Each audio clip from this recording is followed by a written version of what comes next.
Welcome to Linguistically Aware, the podcast about all things linguistics. You are listening to CJSW 90.9 FM, broadcasting out of Calgary, Alberta, at the University of Calgary campus radio station, located on Treaty 7 land. I would like to take this opportunity to acknowledge the traditional territories of the people of the Treaty 7 region in southern Alberta, which includes the Blackfoot Confederacy, comprising the Siksika, Piikani, and Kainai First Nations, the Tsuut'ina First Nation, and the Stoney Nakoda, including the Chiniki, Bearspaw, and Goodstoney First Nations. The City of Calgary is also home to Métis Nation of Alberta, Districts 5 and 6.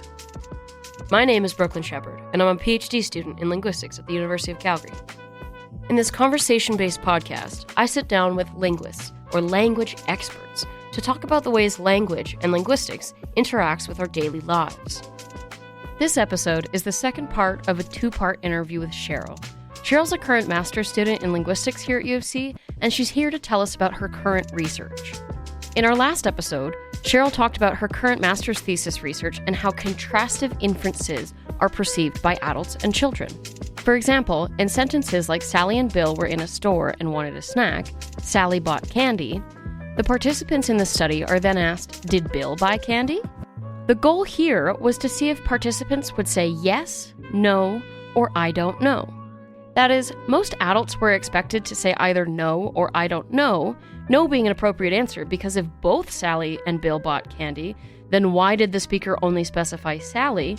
But also, I don't know could technically be an appropriate answer too, as the speaker didn't specify that it was only Sally that bought candy. Cheryl contrasted these examples with similar ones that instead said something like, Sally and Bill were in a store and wanted a snack, only Sally bought candy. In this case, when asked if Bill bought candy, adults were expected to say no all of the time, as the word only suggests this. Last time, Cheryl told us about this work in progress, and that so far, it looks like the kids and the adults are making different judgments here. Specifically, when given the sentence, Sally bought candy without the only, adults are saying no, Bill didn't buy candy about 60% of the time, and they're saying I don't know the other 40% of the time, which is expected. In contrast, when she's asked this same question to kids aged 4 to 7, they're also saying no, but they're saying this 70 to 75% of the time, and the rest of the time they're not saying I don't know, they're saying yes. Near the end of our last episode, I suggested that maybe a potential interpretation for this was that kids are simply being more inclusive and saying that, well, just because you said Sally bought candy doesn't mean Bill can't buy candy also. But Cheryl has some other speculations in mind. Let's listen to the rest of what she had to say.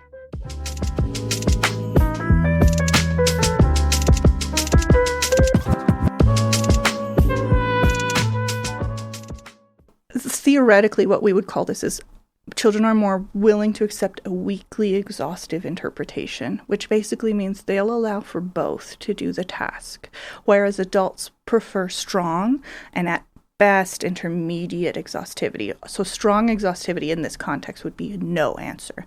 Like, you would have mentioned both, and the fact that you didn't means that this is the strongest alternative, therefore this is the one I'm picking, right? And I don't know means you didn't give me enough information, so I'm not picking anything, right? Ironically, adults are actually kind of resistant to saying I don't know unless I press them on it. So, like, they'll go, well, maybe you didn't really say, so it's possible, but, like, you know, but I also not, like, maybe not. And I'm like, okay, so is that a yes or a no or an I don't know? And they're like, I don't know, I guess, right? So, like, even adults are like, I should know this. I'm an adult, and this is a task for a 5-year-old. Why am I not sure if they're doing it or not, right? Yeah. And so it's really quite interesting that adults are also a little hesitant, but once they pick I don't know, they go with that. So yeah, but yeah, and it's also not unreasonable to assume that this is what's happening because we see this sort of thing happening in other experiments in the literature. So like it has to do with something called theory of mind, which is your ability to kind of put yourself in another person's perspective and kind of understand that they have different attitudes, beliefs, and ideas and knowledge about the world. Adults are a little bit language. Adults are a little bit better at this skill than kids are, but by 5 years old, kids also have a pretty good grasp of theory of mind. So it would be kind of like the idea where, like, you see me take all of the pencil crayons out of a pencil crayon box and fill it with twigs, right? And then I put the, like a little prank, right? And I put the box to the side and I take the pencil crayons and hide them, right? Theory of mind would be knowing that if a stranger walked in who didn't see me do this and they go, oh, can you pass me the pencil crayons? I would know there's not pencil crayons in there, but he doesn't know that. Yeah. So by taking his perspective, I would be like, oh, you don't want that box of pencil crayons. There's no pencil crayons in there. Or he, you're going to be surprised, right? Yeah. There's a joke, right? So like there's that. If you don't have that kind of developed theory of mind, you would assume that that person who didn't see the event happen would also know the same information you knew. So they would be like, it would be weird for them to ask for the pencil crayons because they should also know it's just sticks, right? So that's the difference. But 5-year-olds we think have a pretty similar theory of mind ability to say, oh, no, you know you don't know that it's sticks in there. You think it's pencil crayons still, right? Whereas like a 1-year-old or 2-year-old, not quite. They might be like, oh, you should know what I know. Yeah. Right? Yeah. Yeah. I know this. Why do you not know this? Right? That's fair. I feel like that is my experience with kids that age. Yeah. They're like, how do you not know it's empty? Yes. Are you silly? Yes. Yeah. It's like, I guess I am. But yeah, so well, and the reality here is, why do adults only accept strong and at best intermediate interpretations, like exhaustivity interpretations? We're not sure. Yeah. And I won't be able to answer that. And why do kids accept weak ones? Also not sure. I do have kind of an idea, though. Children are generally expected to have an answer to questions. Like between school and just learning about the world. If they're getting asked a question, it's because we were expecting them to pay attention and learn something about the world through observation or listening or whatever, right? So it would be very odd, I think, for a child to say, I don't know. And they seem to be resistant to saying it anyways. It's because we expect them to have an answer. Even a silly one, they need to have an answer. And that's like a social conditioning thing that we're doing, and it has a good purpose for educating and teaching, right? A social obligation of learning, right? So what kids might be doing is considering it a better strategy to say yes when they're unsure, as opposed to I don't know or no. They are saying no most of the time, which is pretty close to what adults are doing anyways, so that's cool. But the fact that they are saying yes the remainder of the time is a little odd.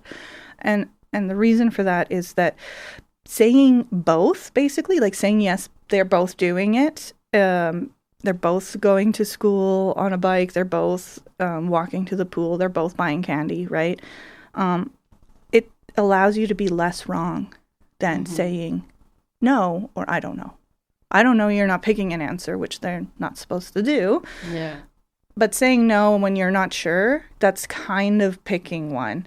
But if you say yes, you're kind of hedging your bets and giving yourself the opportunity to still be correct a little bit. Yeah. If that makes sense. Yeah, almost because they feel like it's definitely not no. Yeah, they hedge their bets. And then of the choices left, they're like, well, I'll just guess. I'm just going to say yes because I don't know. And I've actually had one of the participants I've had so far. He actually said, for one of his answers, I'm going to pick yes because I don't know. And if I say yes, then that means that I'm going to get it right a little bit. Oh. So it's a very clear indication of what the processing is, and I love it when they do that. So it seems that that's kind of maybe what they're doing, is they're kind of like saying, well, if I say both, then I'm at least half right, you know? And I can't be wholly wrong. I'm partially right. So, yeah, it's a way for them to try and get the correct answer without knowing what the correct answer is. So, yeah. And the reality is, because they're ambiguous sentences, there is no correct answer. Yeah. All of the three answers are viable answers, right? The reality is we don't know. They didn't tell you. So the best answer is probably I don't know. A reasonable answer is no. But another reasonable answer is still yes. It's just a little bit weirder for adults to get to the yes interpretation, because we prefer no in that context. Because for us, for adults with our life experience, when we're talking to each other, using the context of the conversation and stuff, we will make an assumption and say, through like Gricean reasoning or exhaustivity, through grammaticalization, operators and stuff, we will say, well, you would have told me if you meant both. And since you did not say the other one, you did not mean the other one. Yeah. I assume you're being cooperative with me. So because you didn't say it, he must not have done it. Therefore, no. That's kind of the vibe. So, yeah. Yeah, I feel like that would, like, me as also an adult native speaker of English, I feel like that would be my like, base interpretation would be no. Yeah. Like, maybe I would say I don't know if I was really, if I knew that this was, like, a linguistic task, and I was like, trying to use my linguistics brain, but me just using my regular human brain that speaks a language, you know. We default to kind of no. Yeah, right? But yeah, that's interesting that you're seeing that difference with the kids. And also, I find it really interesting, the order difference that you mentioned with the adults. Did you do that with the kids, or did you? Yeah, the kids get the same. So the experiment is designed exactly the same way between the kids and the adults. The biggest difference is the instructions are a little bit different. And basically, adults are told, "Hey, this is for kids. Maybe don't overthink it." And the kids are said, "You can answer however you want." Right. Yeah. So like, there's slight variation there in the instructions, but other than that, the task is the same. The kids are getting the different order types as well, etc. The kids do not seem to either notice, or maybe they don't care about the difference between only and not only. My thought is that they're not noticing the difference because with what they're doing with the only trials, right? Because they're doing it about 60% of the time they're saying no, which is expected, but the other 40% they're still saying yes on an only trial. Mm-hmm. So that would be like, only Cheryl loves the elephants, and then Forgetful Gary goes, did Ted love the elephants? And you go, yes. That would be wrong to an adult. Yeah. But for the kids, they go, yes, because... So this is where, like, that extra little bit of what I need to talk about comes in. That's because what we think kids are doing is treating only... Kids seem to ignore... At that age, kids seem to ignore the prosodic intonational patterns of language. They hear them and they understand them, but like they know when they're getting asked a question because you have that rising tone at the end. So you go like, what did you do for dinner, right? Mm-hmm. And that also helps us when we're kind of like asking like an echo question where it's like, I went to the zoo. You went to the zoo? Mm-hmm. Right? Yeah. We know that's a question because of that pitch change, right? So kids seem to be aware of it and they use it all the time. But when we have something like only seems to force, so only has kind of like a prosodic rule, like a sound rule, which without getting it too into the weeds of like syntax and stuff, basically it kind of has to pick something in its like constituent, its grouping, and focus it. And by doing that, it kind of raises the pitch. So if I say only Bill loves the dogs, the Bill is actually pitched a little higher. Mm-hmm. But because we think in English that the object position is naturally kind of receives like a default focus if there isn't one. Mm-hmm. So like if I say like Sally bought the candy gets focus for some reason just in English. If we're not really trying to like highlight anything, the object kind of just gets it, right?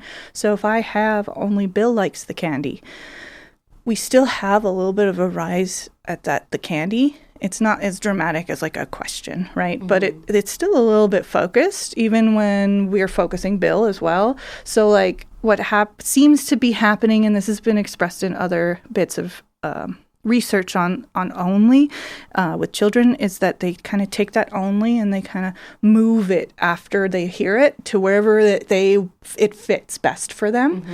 Mm-hmm. And so, like, what they might be doing, and this is all speculation, of course, what they might be doing is when they hear only Bill loves candy, right, or only Cheryl likes the elephants, then they might actually be interpreting it more like Cheryl likes only the elephants. Now, if I asked you, does Bill also like the elephants? Yes is actually an acceptable answer now, because it's only the elephants that Cheryl likes. Other people can still like elephants. So it's a little bit weird. But it's really cool. It's also really cool though, because when we're talking to kids, we're not really using only that much. We're not putting it in there unless we're trying to be hyper specific. And in fact, most of the input kids are getting as they interact with other adults and other children, they're not talking about only. Like I I have to recheck some corpus data on how much we use it. But the reality is when we're just talking to each other, we tend to rely pretty heavily on previous conversation to eliminate alternatives for us.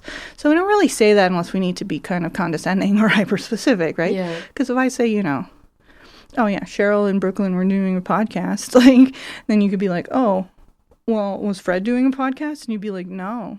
Yes. No, he wasn't, because he wasn't there, because you didn't say that, right? Yeah. So, like, we really rely on that context to kind of eliminate a lot of the stuff for us. And we don't, as adults, I don't really use only that much unless I'm trying to really be specific, or I'm talking to, like, little kids. And that, with my research, maybe I shouldn't use it. Maybe I should rely more heavily on just context. But, yeah, it's really, really quite interesting that kids are doing this weird stuff. So that is really interesting. It's so cool to me that that there can be so much like complexity with just like even just a simple word like, only, and it can be so ambiguous and it can be so like just a big piece of this research, right? Like, and it's just a simple word only, like you know, like I feel like you would never think that these such small things can make such a big difference and can make things seem weird, because you're right, like we wouldn't typically use only in those cases unless we were really trying to clarify something, maybe, you know. But yeah, I find that so interesting, and I find it very interesting, like, I mean, I know, take it all with a grain of salt, but everything you've found so far for your research, and I'm really, really looking forward to hearing the epic conclusion. Me too. Yes, I know. I know. Yeah. It's not easy. No. It's not easy doing a master's degree. Waiting. Yeah.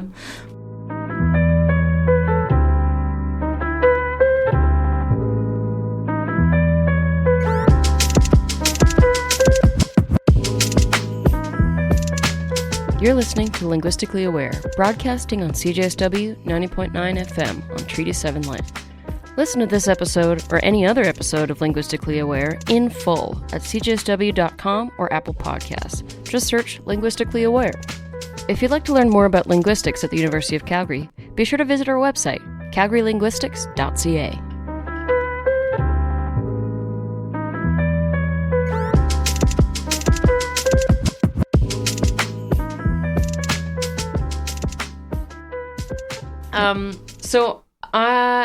I think that was a really great overview of your research. I think I got probably I've seen a lot of talks that you've done, but I think this was probably gave me the best understanding. Yeah, because now I'm going to answer questions. You know, now we can actually have a conversation about it. So, thank you for doing this. No problem. I do have one last question for you.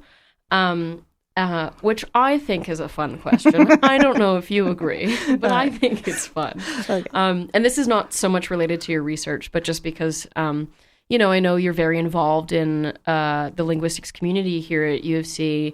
Like you said, you've done TA-ships, you've did your undergrad here. You're the president of a higher clause, the Graduate Students Linguistics Association. Anyways, so with all of that, I really wanted to ask you this question of, like, if someone was interested in getting involved in linguistics, whether it's taking classes or doing research or getting involved, like if somebody listened to this and was like, wow, that's really cool. How do I learn more? How do I get involved in any way? Do you have any advice for them for you know, people that might potentially want to learn more about linguistics? I think yes, a lot of yeses there. I think it really kind of depends on in what way you're approaching your interest in linguistics. So, for example, if you're approaching it from a career perspective where you want to get in, like a really common path that people take to get into certain careers is to go through the linguistics route. So the biggest one is speech language pathology. Yeah. You kind of need to take linguistics to do that. And, you know, I will be honest and real here. It's difficult. So, like, basically, if you want to take a linguistics course because it seems fun and like an easy option, because, like, it's language. How hard can it be? I speak it.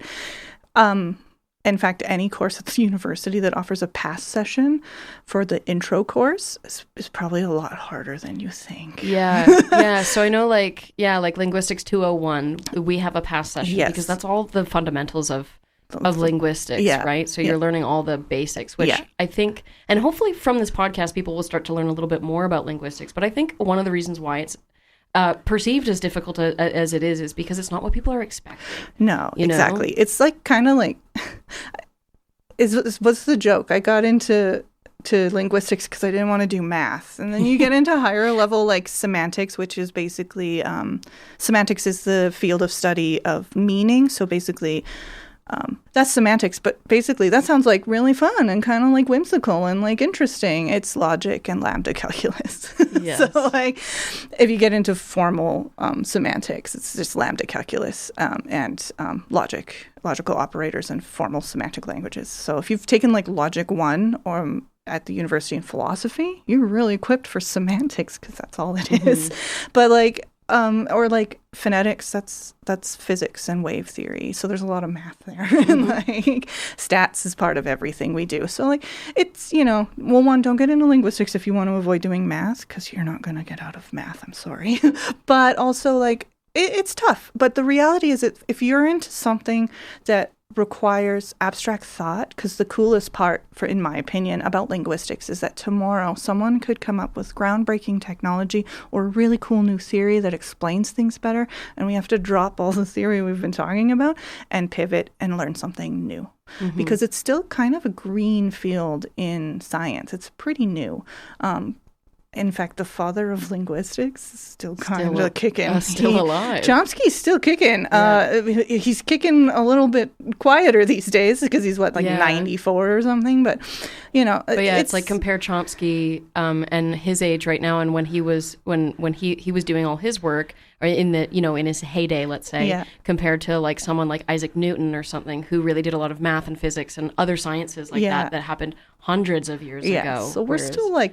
Yeah, so figuring it out. Linguistics is a baby. Yeah, we're a little baby science, but so there's lots to do. There's tons. There's a lot of job security, but if you can get a job in there, basically, if you're interested in linguistics, I highly encourage you to check it out. It really depends on what you want to do with it, because the reality is, getting a job in research and in academia is like winning the lottery these days. There's a lot of people who want to do it, and there's not a lot of jobs in that. You kind of got to be in the right place at the right time, and it's highly competitive. Not that I would discourage anyone from pursuing a competitive field. I mean, I'm doing it, you're doing it, but the reality is we're pretty big nerds. So like, if you I would recommend that anyone who's like interested in linguistics, seek out the graduate students. Like send us an email. You can find us on calgarylinguistics.ca. Shameless plug. How did you know? Literally the outro of this podcast also has, if you want to learn more, go to Calgary Linguistics. That's hilarious. And honestly, you could probably email just about anyone, but you could definitely email me. My contact information is on there. And I'll tell you about what I know, because I mean, it's not my first rodeo. It's actually my third rodeo in university. I'm also a student with a disability, so I have a unique perspective there. And I know how difficult it can be. So like, I would really encourage reaching out to people in the community, even talking to the Ling advisor. So there's an email for that. I don't remember what it is. I think it's just like Ling advisor at UCalgary, but we'd have to check it out. But like there's a few emails that like check it out. You can also just like come if you're like interested in I don't know who listens to this, but if you're interested in like starting an undergraduate degree and you're checking out the University of Calgary and you're coming to the open house, you can come talk to the professors and go to the open house is a really good way. Reach out to the community members. There's really great ways to get involved. You can join the Verbatim, which is the undergraduate linguistics club, and they do events with a higher clause, and they do linguistics events, and they have like study sessions. I would never discourage someone from pursuing their interest in linguistics. I just want to make sure people take it with some like a healthy dose of reality, in that if you are doing it to maybe pursue speech language pathology, it's going to be intense. Like, because it's super competitive, and like you got to have like it's a lot. It's an intense program. SLP. SLP is intense. And I actually would argue that linguistics as a program itself is probably one of the more difficult ones that I've come across. So just because it's both abstract and super concrete at the same time, which is really hard for people to wrap their heads around, because it's the kind of coursework where you can't just like come in and rote memorize things. Like, you need to know the vocabulary. It takes a lot of critical thinking. But you got to take those concepts and you have to apply them to data and come up with a conclusion on your own. And like, that's really, I find, the most difficult part for a lot of people who are interested in it, is like, they can come in and learn the concepts, but as soon as they have to apply them to data and like think about it and like see the problems, because the reality is it's green science. We're still figuring it out. We don't know a lot. There's still problems in the stuff. Yeah. There's literally, I remember asking a question in like a 301, which is like a syntax 1 course. And Dr. Storoshenko was like, you can come to my office hours and we'll talk about that question, because we don't actually know how that works yet. So we can talk about it. So like, basically just, if you're really interested in linguistics, if you're really interested in what I do, if you're interested in what any of us are doing, reach out to us, talk to us. I know that the labs usually are looking for volunteers to come and help with experiments. Master's students are always, graduate students won't shut up about their research if you ask them. So if you want to hear about it, you can come ask me and I won't shut up about it. You have to tell me to shut up. So this is true. That's why the theme of this podcast is graduate research. Yes. I knew you all needed somewhere. We have to tell somebody. Yeah. But like, we really enjoy sharing what we're doing, and nothing makes me happier than seeing someone like get really into linguistics. And I think just approaching linguistics with this idea that it's a science and not like an art, because there is an art to it, but for sure.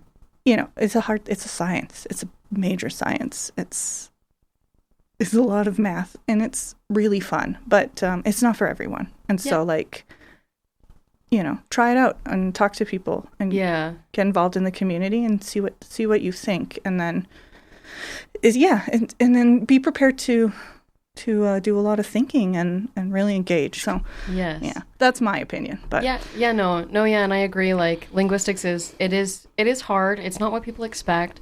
I think part of it too is like, linguistics is such a broad field too. Yeah. In that, like, in your first linguistics class, you learn phonetics, phonology, syntax, morphology, semantics. Those are all so different, with completely different like, they're just very, very different, because language is so, like, there's so many pieces to it. It's such a complex system, I think, that, some of us study the sound, some of us study the meaning, some of us, and it all works together, but we've started kind of with these little modules, which I think makes it a little hard to get this well-rounded. There's a lot of people on the sound side and a lot of people on the meaning side. And, when you first start, you really have to know all of it. You kind of learn the basics of all of it, which is quite difficult. But I will also say I really like what you said about it being like a green science, because like, really that's what it got me interested in linguistics, I think, is when I took, I think, one of my intro courses, there was something that I asked that was not answered yet, and my eyes like lit up, and I was like, so whoa, cool. Yeah, whoa, it's that easy? Whereas like, before that, I was in a physics degree, and I was like, I literally can't understand the current theories. Like, there's so much. It's been going on for years. Yeah. There was so much. No hope to like read it all, right? Yeah, so. Or like, like it just felt like such a. Like a field with so much potential, so much, like it's the place to be, I mean, at least for me. Well, we're kind of nerds about it. So. But like, the other coolest thing, I think, with it being a green science, right, and with all of these modular units, it's really cool because it is also inherently interdisciplinary. Mm-hmm. So like, I mentioned at the very beginning that I have a minor in speech language sciences and I do psycholinguistics. Basically, like, psycholinguistics is psychology plus linguistics. Yeah. It's uniting two fields. And then the reality is we have to, because you can't, and we have to because, well, one, people take language for granted. Yeah. Like, hardcore take it for granted. And that's the other thing. I think if you're going to take a linguistics course, you got to drop all your conceptions about what language is and what it's not, and what's good and what's not. Yeah. Because you'll come in and go, I don't know how to speak any languages, right? Because the reality is we don't know how language works with humans. We think we don't. It's so crazy and super, and why I love it so much. But the thing is, like, it is inherently interdisciplinary, which is super cool. For example, there's a really strong tie-in with computer science, especially with artificial. Well, you would know this. Yes, I do with, know this. Artificial intelligence and like AI and algorithmic learning and deep learning and like that kind of stuff. That's very deeply tied in. It's very tied in with psychology. Obviously, we use the brain. It's how we understand the world. It's the biggest way we probably interact with the world in our perceptual system. Language is a big one. And then also like there's other things like, of course, neuroscience, because you use your brain to speak language. Wait, crazy. It seems like that maybe that's not the case for all of us, but I promise you it is. But like it's tied into everything from like how we understand our own perceptual system. There's a whole field of like language and thought and how they're interconnected. And there's a lot of debate in that field, but we won't get into that. But, it's also, what else is it tied to? It's tied to so many things. It's philosophy, of course, because everything is tied to philosophy. But I've even seen lead-ins to math. I was actually at a friend's PhD defense, and they were talking about something called a torus. It's I don't even really know what they were talking about. Yeah. It was way outside my scope of understanding. But when they were starting to talk about it, I'm like, oh, that's a Bayesian statistic, and we use that in linguistics. Yeah. That's a Markov chain. Oh, okay, cool. Now I know what we're talking about. Like, so the things that we're using in linguistics to understand how language works, those are the same things we're using in math, the same things we're using in physics. Physics is sound waves. Yep. Sound waves is phonetics, right? And it's really like, there's a spot for you in linguistics depending on what your knowledge, like what you lean towards. For example, I end up doing semantics and pragmatics primarily. I like to dabble in syntax, and I also have a secret affection for phonetics. Like yeah. So like, there's a lot of opportunity for you to get really into things. And the cool part is it's also like intradisciplinary too. So even if you do work on pragmatics or semantics like I do, I have to consider phonology and phonetics in my research because I have to control for it. Because like I said, if I go, oh, Sally liked the candy, now I'm asking a question and that's a sound thing. And I have to control for that because I can't start. So you really do need to know all of these things. You need to know all of it, at least a little bit. Yeah, so. At least well enough. Yeah. But. Yeah, and one thing I'll also say, just before we finish off here, I'm also very familiar with the sort of tie-ins to like math and psychology and neuroscience and all of that. But I did just for those out there that maybe are put off by that a little bit. Don't be scared. It's not that scary. No, it's really not. But I had an interview with Gila Gomeshi, who talked about how she did a course at Manitoba where I can't remember what it was called, but it was something along the lines of like being creative with language or something. And she was like, yeah, like that had nothing, like I think she also got into linguistics because she had a bit of like a math kind of kind of interest and that sort of style of thinking, like that sort of problem solving stepwise, whatever. But yeah, I remember her telling me like, that course had absolutely nothing to, like, it was completely different.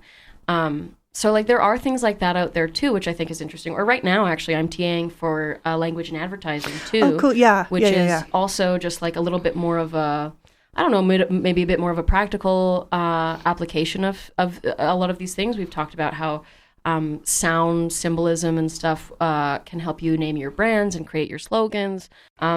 Yeah, so I think those are all my questions for you. Okay. I just want to say thank you again for coming in. This was a really good conversation. It was really nice to hear more about your research, and I also really enjoyed our talk about just linguistics in general and sort of the potential of the field going forward. So thank you.